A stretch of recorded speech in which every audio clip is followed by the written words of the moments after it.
Meu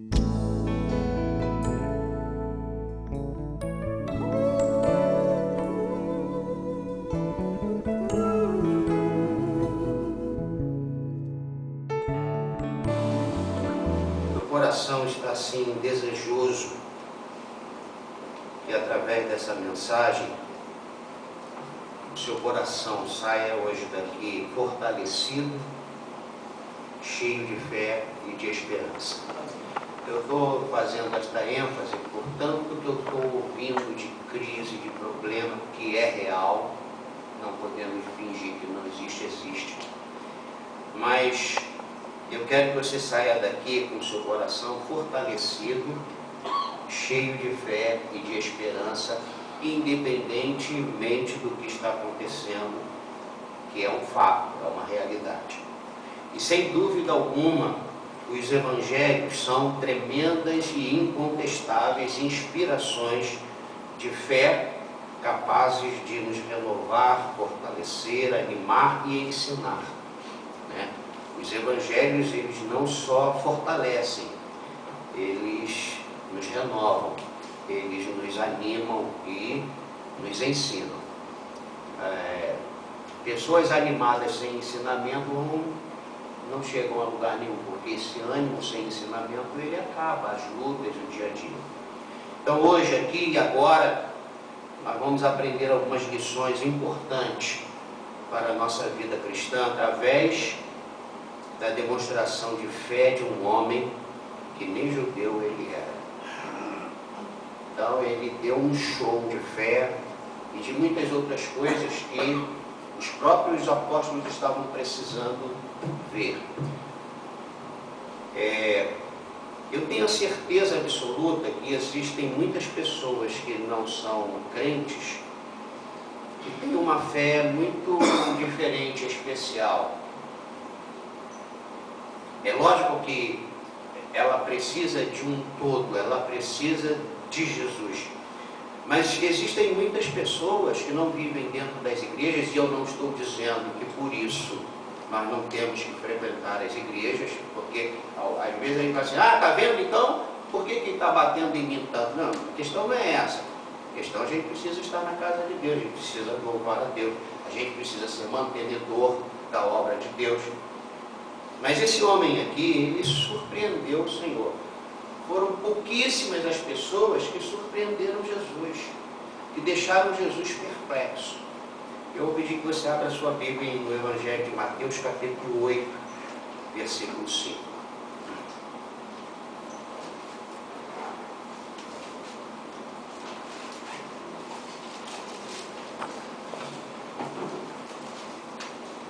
Mateus 8, versículo 5.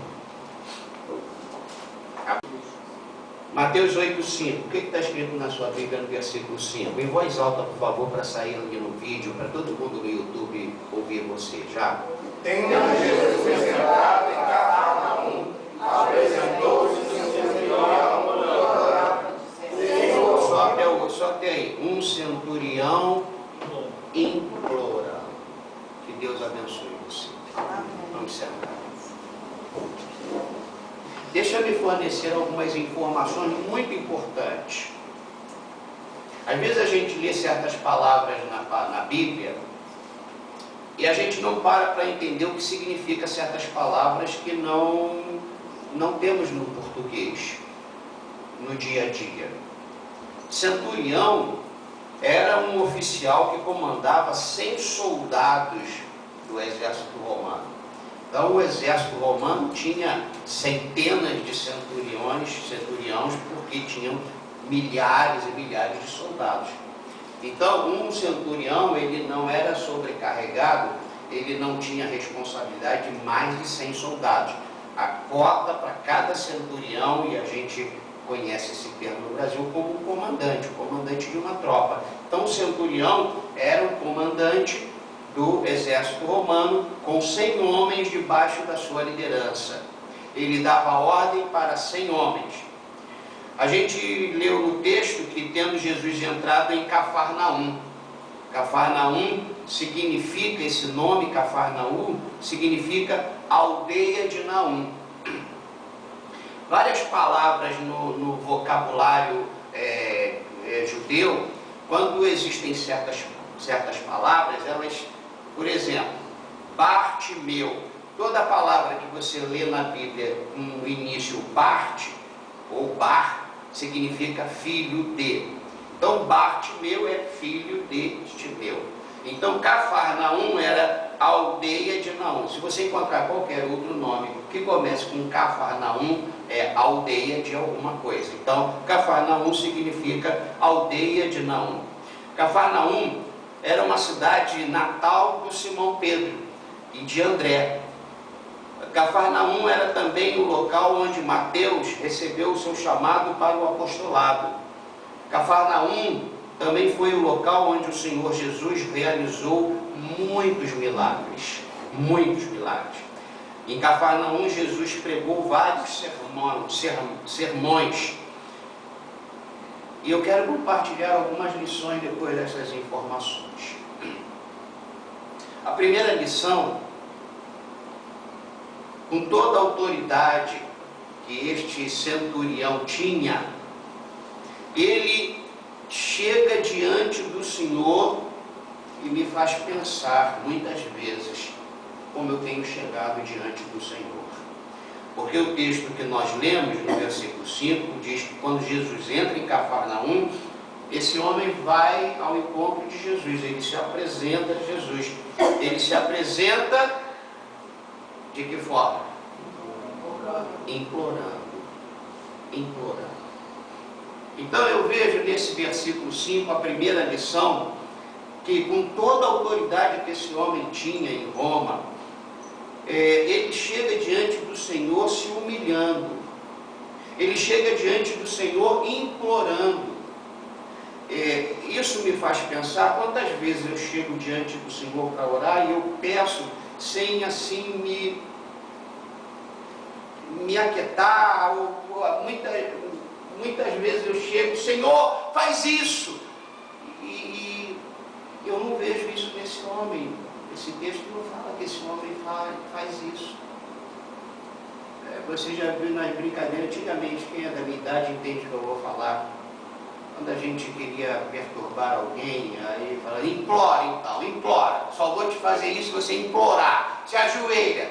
Eu não sei se tem alguém aqui da minha idade, não tem ninguém.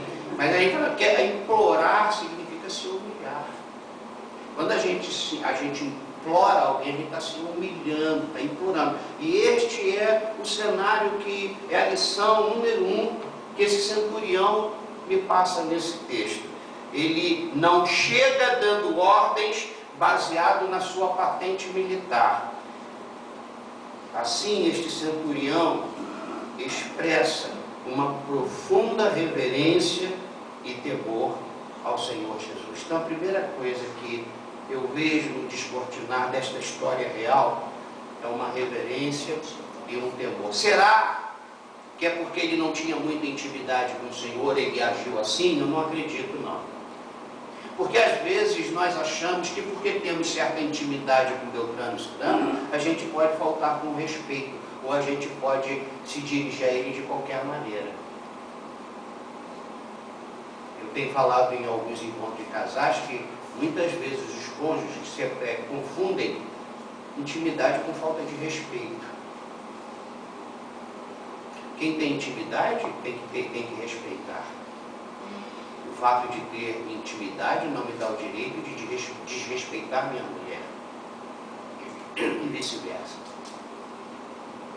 O fato de já ter uma certa intimidade com o Senhor e conhecer o Senhor não me dá o direito de falar com o Senhor de qualquer forma, de qualquer maneira.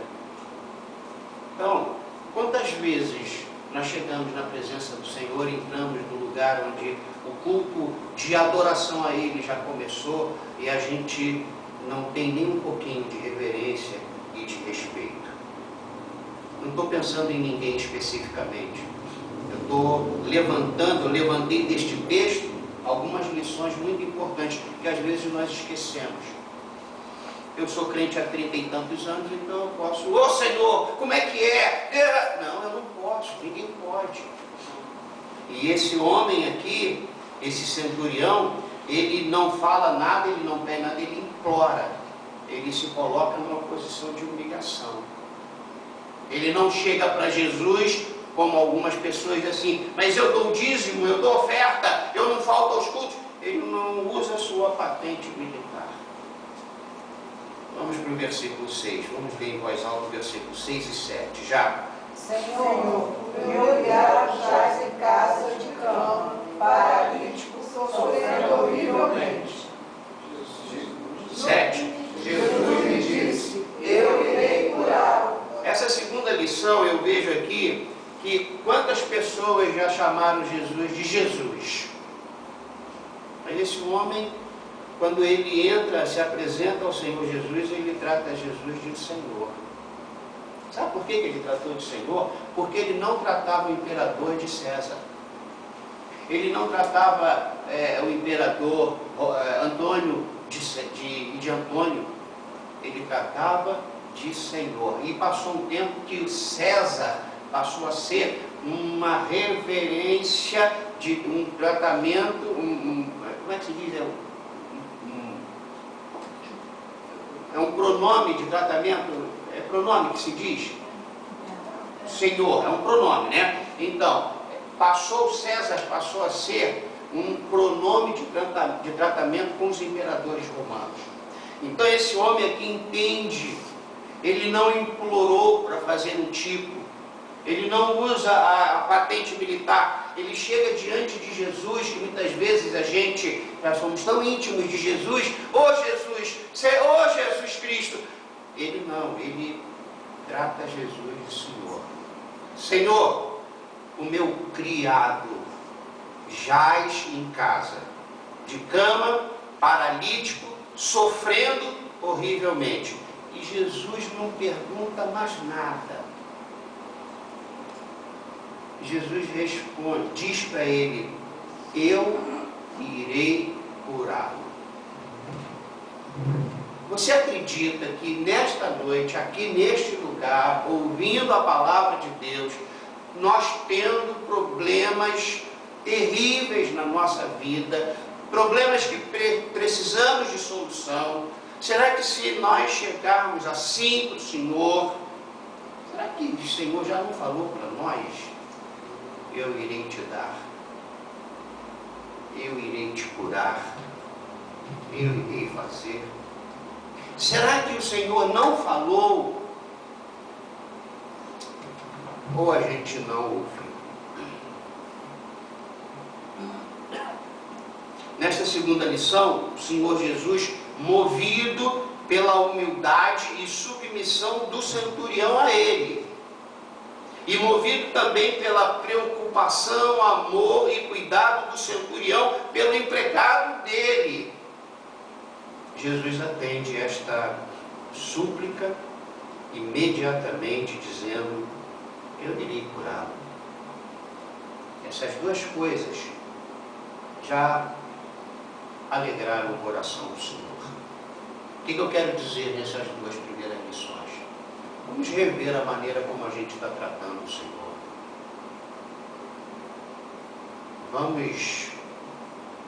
Vamos nos colocar de maneira humilde diante do Senhor, não de uma maneira automática, mecânica, como muitas vezes nós fazemos no desespero. Ô Senhor, o Senhor não vai resolver isso não! E esse Senhor já é uma coisa automática. Muitas vezes não é um Senhor pela reverência que a gente tem, mas é um Senhor porque eu já falo isso há mais de 30 anos. Está entendendo o que eu estou falando? Vocês estão aí? Amém. Então Jesus vê nesse homem humildade e submissão à pessoa dele. Jesus vê nesse homem a preocupação, o amor e o cuidado dele para com o empregado dele. Versículo 8.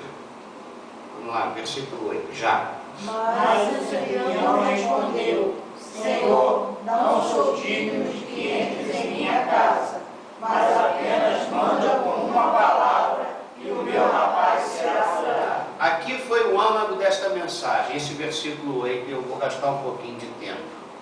Nessa terceira lição, o texto nos ensina que sobra neste homem o que tem faltado em muita gente: senso de sua pecaminosidade. Sobra aquele reconhecimento de quem eu sou.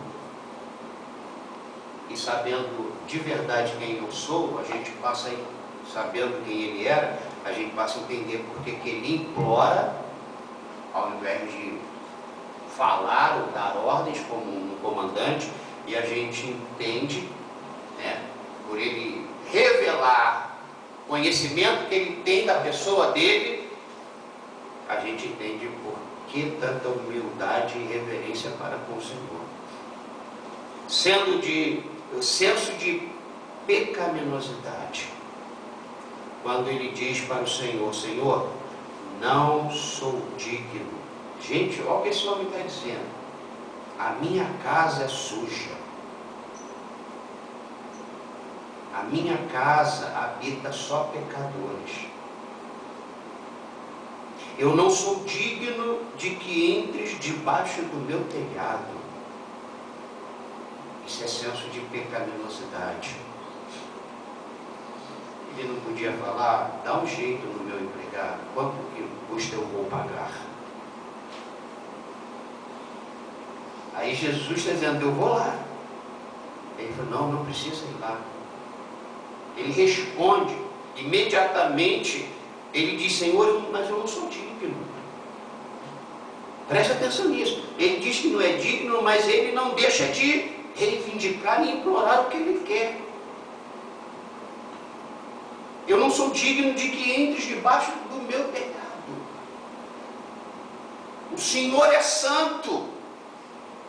Sabe, esse senso que às vezes a gente esquece e a gente aponta para o outro que é pecador, e aí vai aquilo que Jesus falou: a gente tem uma tora de madeira nos nossos olhos, mas a gente não se considera tão pecador assim. Mas o outro que está com um cisco pequenininho, a gente diz que ele não presta.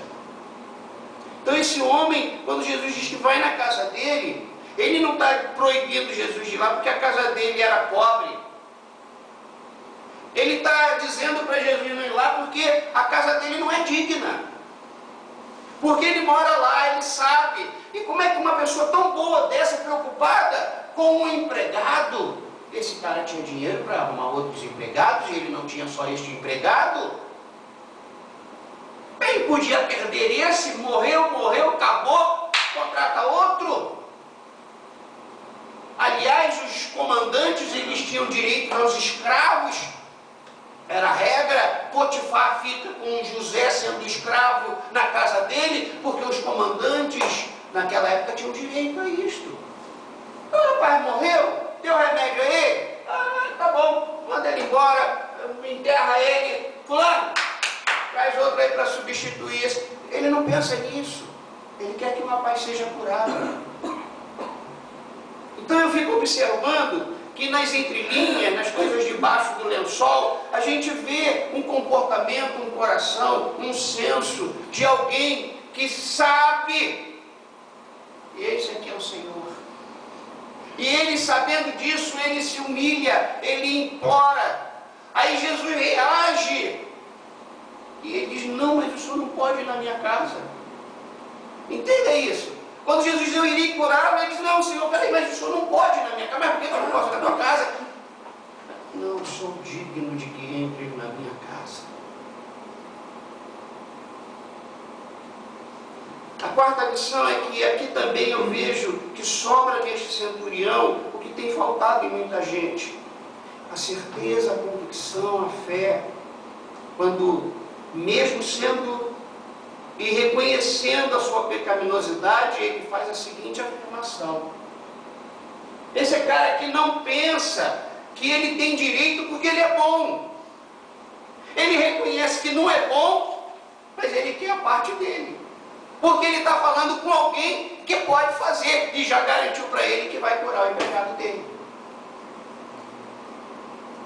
Então eu vejo, apesar desse senso de pecaminosidade, eu vejo uma tremenda fé e convicção de que o rapaz vai ficar curado, porque ele diz para Jesus: manda só uma palavra e o meu rapaz será curado. Ele não deixa nenhuma possibilidade de dúvida. Quem sabe, se o senhor analisar o caso, ou se for da tua vontade. Não, ele ganha Jesus. Esse homem ganha Jesus por causa da fé. E a sua fé faz esse homem afirmar que o empregado vai ser curado.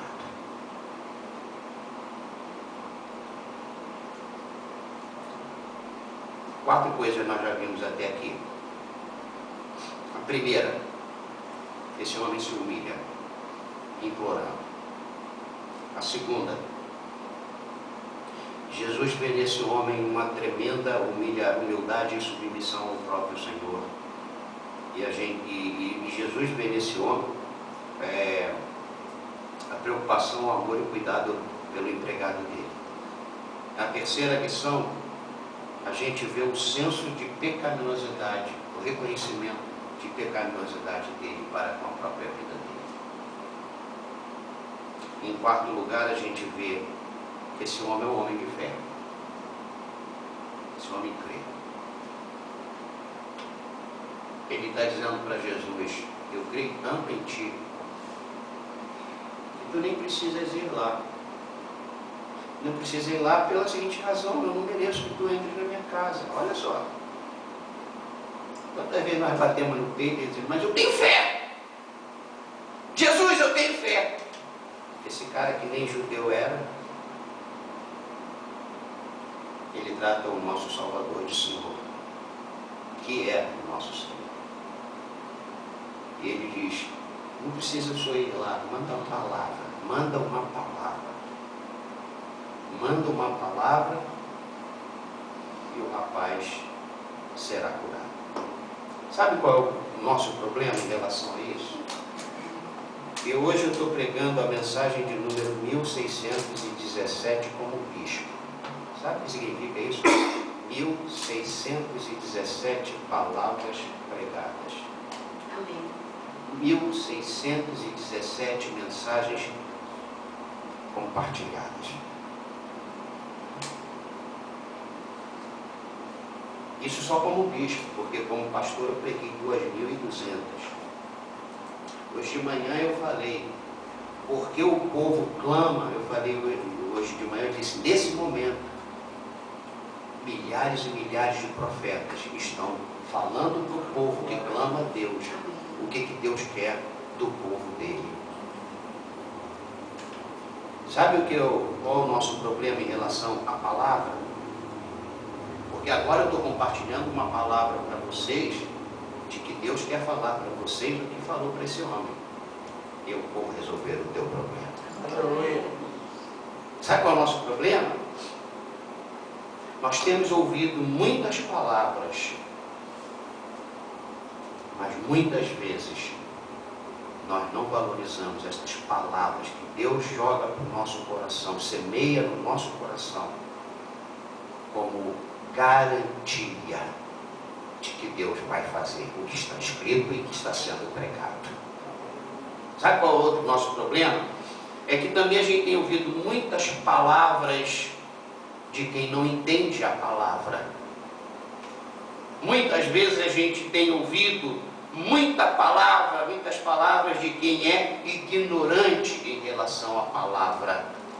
Muitas vezes a gente tem ouvido muitas palavras de pessoas incrédulas. Muitas vezes a gente tem ouvido palavras de muita gente que tem se contradito, tem caído em contradição. E isso deixa a gente meio assim na dúvida. Nós temos ouvido muitas palavras de quem entende um pouquinho e começa a manipular e adulterar a palavra. Esse homem deve ter ouvido alguém dizer, e chegou na casa dele: Jesus de Nazaré está levantando mortos. Jesus de Nazaré está curando paralíticos. Jesus de Nazaré está fazendo os cegos verem, os surdos ouvirem e mudos falarem. E essa palavra que chegou na casa deste comandante ele falou: rapaz, eu vou aproveitar essa é a minha oportunidade. Muitas vezes nós viemos para cá, nós vamos e a gente ouve, a gente presta atenção, muitas vezes anotamos, mas a gente não sai daqui dizendo: o Senhor me garantiu isto. A gente não leva muita fé na palavra. Muitas vezes temos ouvido palavras de pessoas que têm rejeitado, pessoas que têm reclamado e pessoas que têm murmurado. Para o centurião, bastava apenas uma palavra de Jesus. Uma palavra da parte do Senhor. E ele disse: se o Senhor falar, se o Senhor disser aqui, está curado, pronto, ele está curado. Está entendendo? Gente, não importa a adversidade que estamos passando, seja grande, seja descomunal, seja diabólica, não importa quantas vezes falaram para nós que é praticamente impossível que haja solução, cura, saída, que haja uma reversão, ou que tenham falado: estamos totalmente perdidos e confusos. Para nós, os que cremos, basta que o Senhor diga uma palavra. Aleluia. E quantas palavras nós temos ouvido só aqui neste púlpito? Nós precisamos agarrar todas estas palavras, e não são poucas. Se eu estou falando que hoje era de 1117. Quando a gente crê, quando a gente age e reage semelhantemente ao centurião, uma simples ordem divina, e toda tribulação, dor, adversidade, por mais terrível que pareça, desaparece com uma palavra. Por isso eu iniciei dizendo: o desejo do meu coração é que você saia hoje daqui com o teu coração fortalecido pela palavra, que você saia daqui animado pela palavra. Porque a palavra do Senhor, muitas vezes, não tem tido o peso que ela precisa ter, que o centurião reconheceu que a palavra tem. E nem tão pouco ela tem sido suficiente como foi para o centurião. Às vezes nós falamos: a palavra de Deus é boa, tem peso. A palavra de Deus merece crédito. Mas muitas vezes ela não é suficiente para nos aquietar e sairmos depois da pregação dizendo: está resolvido. Porque ela pode ter peso, mas se você não considerá-la como autossuficiente, não vai agradar a Deus. É muito lindo dizer: sua palavra é verdadeira, mas eu vou dar um jeitinho por esse caminho aqui diferente. Você está dizendo, arrumando uma outra alternativa que não é a palavra, que a palavra de Deus, por si só, ela não é suficiente. Você entendeu isso que eu falei? Cada manhã, meus irmãos, estou falando isso com pureza de alma. Cada manhã eu falo: é hoje, Senhor, porque o Senhor me fez promessas. Você tem que acordar todas as manhãs, mesmo vendo lá em cima da sua mesa um monte de conta para pagar e nenhuma receita para resolver a situação. Você tem que falar: Senhor, tenha coragem de fazer isso. Sou pecador. Eu sou servo e tu és Senhor. Eu sou fulano de tal, mas isso não vai resolver a situação. Esse centurião podia falar isso. Eu sou comandante de Roma. Mas ele não fala isso. Ele tem vergonha de quem ele é, porque ele está diante do Deus Santo. Às vezes a gente esquece isso, que a gente está diante do Deus Santo. E Deus quer que a gente esteja diante dele. Mas Deus quer só que a gente reconheça que nós não somos esta bola cheia que a gente pensa que a gente é. Nós somos pecadores. Nós precisamos entrar na presença do Altíssimo com toda a reverência mesmo com toda a intimidade que nós temos, que a palavra de Deus tenha peso no teu coração, que você ande arrastando pelo fato de que ela é pesada no sentido bom da palavra pesada, carregada de influência positiva, carregada de promessas que não falham, carregada de um Deus que se colocou diante de Abraão, jurando por si mesmo, para que Abraão acreditasse em Deus. Deus não falha, e cada manhã eu creio. Amém. E eu falo, Senhor, é hoje a minha bênção, é hoje a minha promessa. E é o que você tem que fazer. Não desista. Não tem que arrumar um atalho. Não tem que sair da direção. Não tem que arrumar outra coisa para ajudar Deus a cumprir o que Ele prometeu. Esse foi o problema de Abraão. A palavra de Deus, ela é autossuficiente. Leia o versículo 9, por favor, em voz alta, já. Pois também eu sou sujeito à autoridade. Tenho soldados às minhas ordens, digo a este, vai, e ele vai, e ao outro, vem, e ele vem, e ao teu servo, faz isto, e ele faz. A quinta lição, aqui eu vejo também sobrando neste homem, até por causa da patente militar dele, eu vejo sobrando nele o que tem faltado em muita gente, o senso de obediência às autoridades. Não somos obedientes às autoridades. E ele está falando assim, por que eu creio? Eu creio porque eu estou na frente de um homem, Deus, que criou todo o universo pelo poder da palavra, e todo o universo obedeceu, e foi constituído porque Deus falou. E sabe por que eu creio? Ele está dizendo para Jesus, porque eu tenho soldados debaixo das minhas ordens, e nunca passa na minha cabeça eu falar para o soldado Mário, e ele falar, não vou fazer. Isso não passa na minha cabeça, eu dar uma ordem e alguém não cumprir. E eu estou falando com alguém que é a autoridade sobre tudo e sobre todos neste planeta que eu estou pisando. Esse cara tinha esse senso.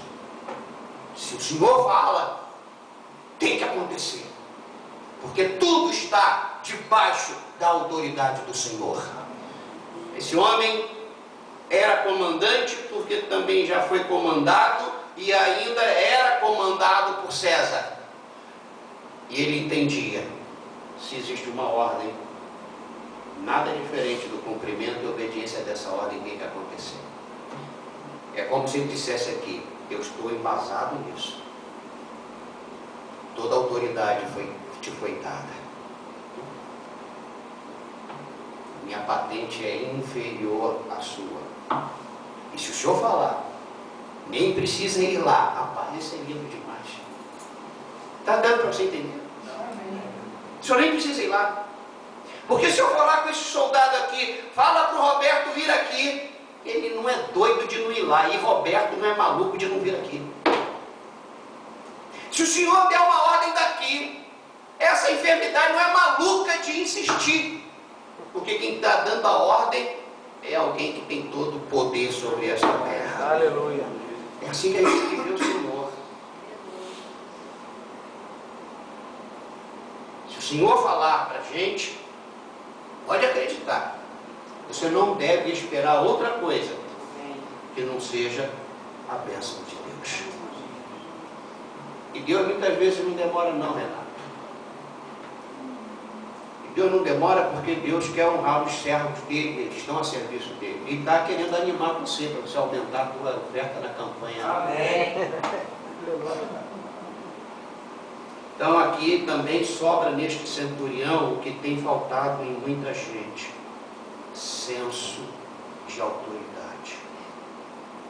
Quando ele explica o porquê crê que o Senhor nem precisa ir na casa dele. E, gente, não tinha o WhatsApp. Mas ele entende que César dá uma ordem de Roma lá nas fronteiras da Etiópia, e os soldados lá têm que obedecer à ordem de César. Então como é que a enfermidade do inferno não vai obedecer o ser poderoso sentado no trono? Entende isso? Versículo 10. O que está aí na sua Bíblia no versículo 10? Já. Ouvindo isto, admirou-se Jesus e disse aos que o seguiam: em verdade vos afirmo que nem mesmo em Israel achei fé como esta. Nessa sexta lição, eu vejo esta atitude e afirmação maravilhosa de fé, de convicção e certeza do centurião. Foi tão impressionante que deixou o Senhor Jesus maravilhado, a ponto de ele dizer: eu ainda não vi fé dentro do meu povo igual a essa que eu estou vendo aqui.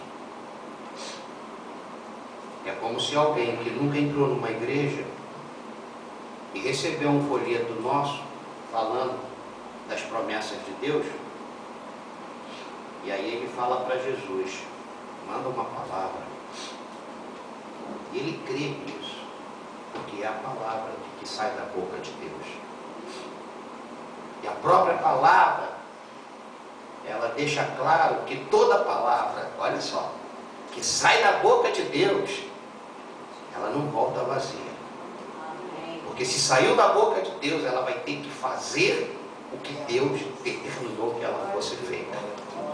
É assim. Mas como falta em nós reverência, tratamos Jesus às vezes do cara, meu Jesusinho. Às vezes falta em nós um senso de pecaminosidade, a gente acha que merece. A gente não entende essa questão de autoridade, então a gente acha que todo mundo vai desobedecer porque a gente desobedece. Aí fica difícil da palavra ser autossuficiente e ter o peso que ela precisa ter em nosso coração. Está entendendo? Amém. Veja o versículo 13. Já. Então disse Jesus ao centurião: vai-te, seja feito conforme a tua fé. E naquela mesma hora o servo foi curado. Rapaz, Jesus gosta de honrar pessoas de fé. Porque Jesus não vai na casa dele e na hora daquela conversa Jesus já está dizendo para ele: o rapaz já está curado, pode ir embora que ele não tem mais doença nenhuma. Muitas vezes eu uso, baseado neste texto, eu falo: Senhor, assim como curaste o criado do centurião, quando eu estou orando por alguém distante, cura agora, manda uma palavra. Quem gostaria de ouvir estas palavras do Senhor Jesus? Essas palavras aqui que ele falou para o centurião: vai-te, seja feito conforme a tua fé. Quem gostaria de ouvir essas palavras, pelo amor de Deus? Amém. Eu gostaria de ouvir estas palavras do Senhor hoje, aqui e agora. Amém. Mesmo? Sério? Eu estou com uma cara de quem não quer, não. Quer? Quer? Então eu quero concluir esta mensagem respondendo a seguinte pergunta, que de repente esteja na tua mente. Então por que o Senhor não libera esta palavra que tanto e todos precisam? Por que essa palavra não é liberada? Aí eu te respondo com as seguintes perguntas. Essa pergunta: por que o Senhor não libera? Aí a primeira pergunta que eu te faço: e quem disse que o Senhor não liberou? Por que nós vamos começar a discutir você dizendo que o Senhor não liberou? A outra pergunta que faço: se você não está atento que a palavra já foi liberada, porque eu garanto que foi liberada, aí eu tenho que fazer outra pergunta: como a gente tem chegado e nos dirigido ao Senhor? Porque se a gente não chega como este homem chegou, se a gente não percebe quem é o Senhor e a honra que Ele precisa e merece, precisa não, que Ele merece, a gente também não vai perceber que a palavra já foi liberada. Então, quando a gente passa a tratar Jesus como Senhor de verdade da nossa vida, eu não vou mais perguntar por que Ele não libera. Eu vou começar a perceber que a palavra já foi liberada. Aí eu faço outra pergunta: por que você acha que a palavra não foi liberada? Porque muitas vezes eu pergunto, semelhantemente ao centurião, temos nos preocupado com as pessoas que nós somos responsáveis, como este homem estava preocupado com o criado dele. Para tomarmos posse da palavra liberada, que muitas vezes a gente não percebe que ela foi liberada, a gente precisa mudar e ver como é que nós estamos tratando o Senhor da glória. Como é que você trata o seu patrão? Aí se você falar assim, eu chuto o pé na porta, eu digo, caramba, tu é pior do que todo mundo então. Porque aquele cara que está ali, que paga o teu salário, ele é a autoridade sobre a tua vida. Você só não pode fazer as coisas erradas que ele quer, mas você tem que se submeter a esta autoridade. Então eu vejo que esse centurião percebe e recebe a palavra porque ele é um homem que tem cuidado com os seus. Aí a pergunta é, semelhantemente a ele, nós temos nos preocupado com os empregados, com os mais necessitados, com os menos privilegiados? Porque isso agradou Jesus, vendo esse cara preocupado com o empregado dele, que ele podia trocar. Mas ele não quer trocar, porque existe uma relação com aquela pessoa, não só de patrão e empregado, de senhor e servo. Aí uma relação de gente com gente. Será que nós estamos tendo isso com os seus empregados, com os meus empregados? Como você está tendo isso com o seu patrão? Que ele pode te pagar, mas ele pode estar muito necessitado das bênçãos de Deus. Você está tendo cuidado por esta pessoa, como ele teve, o centurião teve? A outra pergunta que eu faço, para responder a pergunta, então, por que o Senhor não libera esta palavra que tanto todos precisam, é que a pergunta é, semelhantemente ao centurião, nós sabemos de verdade que nós somos pecadores? Eu acho que às vezes a gente esquece. E muitas vezes, porque nós nos esquecemos, nós nos damos direitos às coisas que nós não deveríamos nos dar direito. Você está entendendo? Amém. Então, se essa sua pergunta existe na sua mente, eu já estou respondendo. Por que o Senhor não libera? Porque de repente você não tem chegado e se dirigido ao Senhor como centurião. Em segundo lugar, você também, de repente, igual não tem semelhantemente ao centurião, você não está nem aí para quem é menor que você. Em terceiro lugar, você não está nem aí para o pecado que você comete, o pecador que você é, que custou a vida do Filho de Deus. Ontem eu falei para uma pessoa, quando você tiver vontade de chutar o pau da barraca, que eu também tenho, pense na agonia que Jesus sofreu na cruz por causa de você. E é isso que eu faço. E quando eu vejo que o que aconteceu com ele é porque eu era um pecador, e eu continuo sendo pecador, e eu não me estribo que eu sou um cristão e crente e lavado no sangue dele, mas eu sou um pecador, por isso que ele subiu na cruz. E doeu no pai dele, que é o nosso pai, ou foi mole para o Deus Pai ver o filho dele morrendo, sendo escarnecido por um bando de pecadores? E o próprio Senhor Jesus, na sua agonia, disse, olha, como uma pessoa na sua agonia consegue falar isso? Pai, perdoa-os, eles não sabem o que estão fazendo. E às vezes a gente esquece que nós somos esta, como diz Isaías, como trapos de imundícia a nossa justiça. Ele está falando, Isaías, e o termo usado é para explicar para a gente, que Isaías está falando que nós somos como panos da imundície menstrual de uma mulher. Isso é o original. Ele fala, nossa justiça é como trapos de imundícia. A outra pergunta que eu faço para te dizer por que o Senhor talvez não tenha liberado, que eu não acredito que Ele não liberou, a pergunta é, como é que está a nossa fé com expectativa diante da palavra do Senhor? Você vai sair daqui como? Virando cambalhota, arrastando o pé, falando assim, boa palavra, mas eu acho que não é para os dias de hoje. Esse homem aqui acreditou. E essa fé que ele tinha, ela veio temperada com expectativa. Somando uma palavra que o rapaz vai ser curado. Era isso que ele estava esperando. Ele não esperou mais nada. Ele não fez igual a gente, diz assim, se for da sua vontade. E ele não devia fazer? Devia, porque se não fosse a vontade do Senhor, é onde a gente fica preso. E talvez a gente não tenha a palavra liberada, ao invés da gente ter essa intrepidez como ele teve, né? Essa fé que ele teve, essa expectativa que ele teve, a gente dá uma de gente pecadora bem prudente, ou santos prudentes.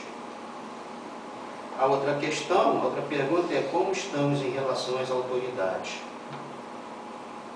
para poder nos apossarmos da palavra que o Senhor disse, vai, porque o rapaz já está curado. Amém. O que o Senhor tem sentido em relação ao nosso comportamento? Jesus ficou maravilhado com ele. Jesus chega a dizer, em verdade eu vos afirmo que nem mesmo em Israel achei fé como esse homem. Ele nem me acompanha. Ele não vai na sinagoga. Ele não é judeu.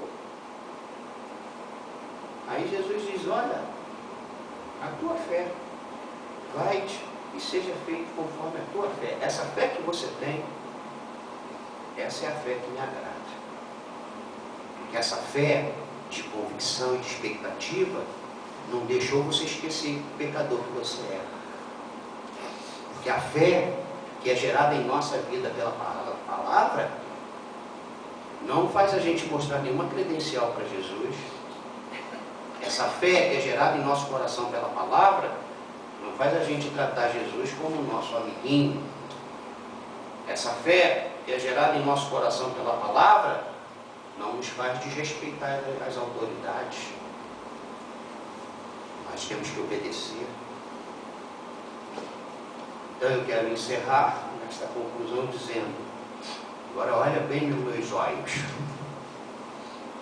O Senhor está esperando você ser ousado o suficiente como um centurião e dizer para os seus problemas, para os seus pecados, para as suas dores, não apenas físicas, mas dores da alma, para as suas doenças físicas, para você dizer para o inimigo da tua alma, que pensou que venceu o nosso Senhor na cruz, dizer para o diabo, dizer para o inferno, que estão te atormentando, você só tem que dizer uma palavra para estas coisas.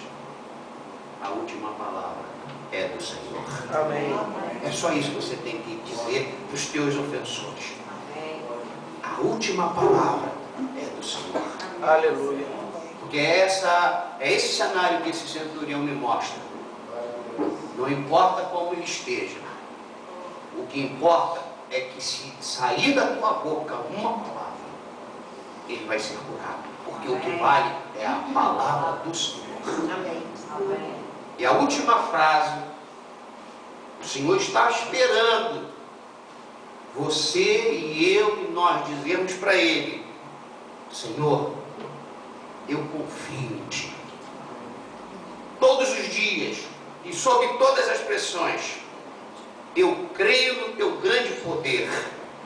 Tu tens tanto poder e magnificência que só uma palavra Tua é suficiente para mudar o cenário em que eu me encontro. Então vamos falar para o que nos aflige com toda a fé e expectativa, a última palavra é do Senhor. Aleluia. E vamos falar para o Senhor. O Senhor nem precisa mandar alguém com cheque.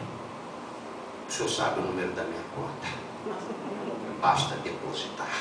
Está entendendo? Amém. Fazendo uma analogia, porque foi isso que esse homem disse. O Senhor não precisa ir lá. Tanta gente aqui sem fé para o Senhor ajudar. Manda uma palavra. Jesus fez. Ele já foi curado. E Jesus disse: é a última palavra, a tua é a última palavra. Não importa, porque no texto está dizendo aqui assim: o meu criado, Senhor, o meu criado, versículo 6. O que significa isso? Amor. Ele quis dar um cenário, já está morto. Aí ele diz assim para Jesus: está na cama, paralítico, puta desgraça, está sofrendo horrivelmente. É como se ele falasse assim: ó, a morte disse que não tem mais jeito, a cama diz que ele não levanta mais de lá, a medicina diz que ele não tem cura, e o meu emocional diz que ele está num estado horrivelmente mal. Mas a última palavra é do Senhor. Aleluia. E a última palavra do Senhor foi: teu servo já está curado. Aleluia.